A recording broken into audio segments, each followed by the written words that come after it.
Hey guys, welcome to We'll Make It Work. Today's video we're looking at the B7 A4. This is the years 2005 to 2008 roughly. I know the convertible goes a little later, but anyway, this car has a coolant leak and it's been bothering me for a while because this stuff is not cheap. G12 Evo coolant, this is the stuff that Audi requires you to use, so if you're not using that, maybe make sure you are. Anyways, I went on Amazon, picked up some of this super cool radiator dye, coolant dye, and I just dropped a tiny amount of that into my coolant reservoir. Now this stuff does not actually fluoresce until you hit it with a UV light, and you also needed to mix it in the coolant as well. It won't fluoresce until you put it in the coolant. So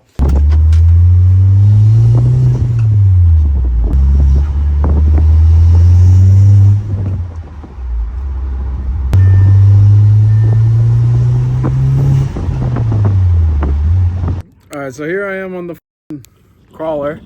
We're gonna go under here. Whee! Coming back here. Let's see. You can actually already see it. But where was it? Ah, that, yes. So that doesn't look good. That's on the transmission housing. Going up, I'm trying not to get in the way. You can see another one up there. Coming up here, and there it is. I can see the leak up there. There it is. There's a little hose clamp there going to a metal pipe, and you can see it's leaking from that hose right there. I don't see anywhere else it's leaking from.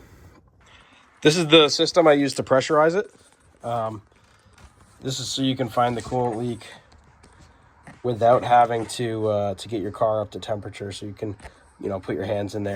Okay, so this is the system I use to pressurize my coolant tank. Basically, you just hook up the right fitting to this, and I'll link the kit in the description, but then there's this piece which has a pressure gauge on it and a hose. This is just a snap connect ring, any type of push connect.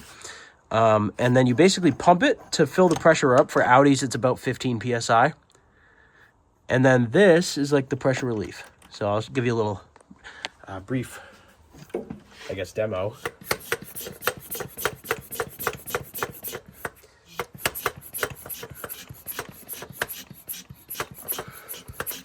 So I'm not going to go all the way up, but basically you just get there, let it sit, you find your fucking coolant leak, and then relieve the pressure once you know where the coolant's coming from, and you can just take it right off. So remove the hose, and I'll show you what it looks like.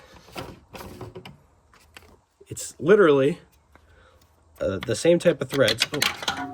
Basically, it's a copy of the threads, as you can see, and instead of just having nothing on the top, this one has, like I said, this push connect fitting, so pretty easy to use. I'm going to be finding the coolant leak now, but yeah, this thing was fantastic and very instrumental in figuring out where my coolant leak is coming from.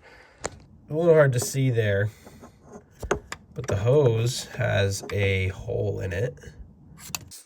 All right, so it's a little hard to see here, but this hose here, this small curved hose, is it has a hole in it. Got my mirror down there, which I tried for like 5 minutes to get a view of with the phone, but I could not get it at the right angle that would just stay. So yeah, that's how you find a coolant leak on a B7 Audi A4. So cheers.